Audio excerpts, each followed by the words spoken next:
Y'all welcome. We are so glad to have you today at our celebration and our shelter expansion. Today, Anderson officially is joining a handful of communities in the United States where we can say that we have the same amount of access as the amount of persons that are experiencing homelessness on the street.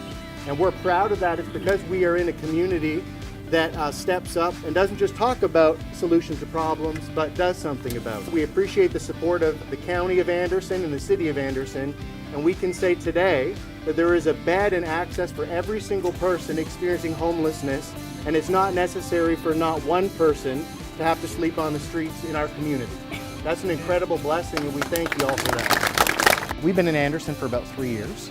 And as we got here, we noticed there was a lot of folks that were sleeping rough, experiencing homelessness, literally sleeping on the street in bushes, families in their cars. And we really wanted to do something about that. And so what we looked at is access.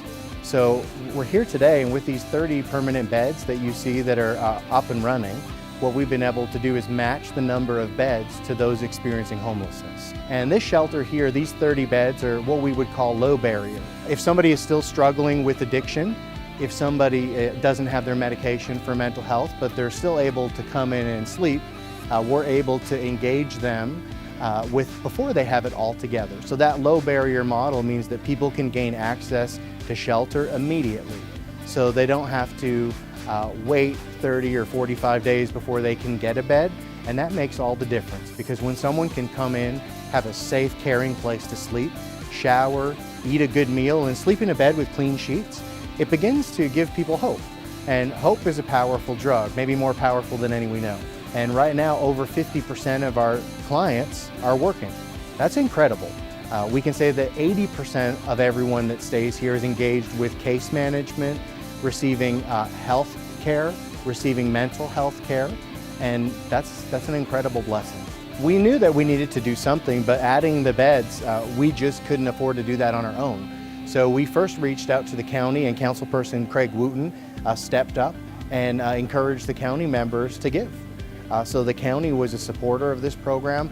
Also, the city worked real hard to assist us and partner with us in a grant that we're able to qualify for. So with that grant, it means that we're able to sustain this program. This building was often used when the temperatures dropped for cold weather stay. But what we're able to do now is not just do it during the cold months, but we're able to sustain this program 365 days a year. 90% of all the costs are by folks that make small donations that appreciate what the Salvation Army does in the community, so we're so thankful to the community. Having a county council district that is part of the city, I remind people all the time, you live in the city, but you also live in the county. And it's important for the county to work well with the city. I had constituents coming to me saying there just seemed like there were more homeless people downtown than in years past, and they wanted to know what resources were out there. So the timing was perfect, and the fact that Captain Rob came to us and said, I have a plan that's doable. I can get these people off the streets, and I also have programs that we can help them re-enter and hopefully alleviate the homeless problem. And so when we had the chance to do that, we stepped up, and that allowed the city to partner with us also, and it was a win-win. This doesn't have to be a permanent situation. This is something that you can rise up from. This is something that I personally have experienced, and I've experienced all the bad times, and trust me, they get low. But here at Anderson, the Salvation Army, they have some officers and employees here that are just God sent, and they have been for 2 years now patiently working with me and trying to bring me back home, so to speak, and they have, and I'm grateful for them today.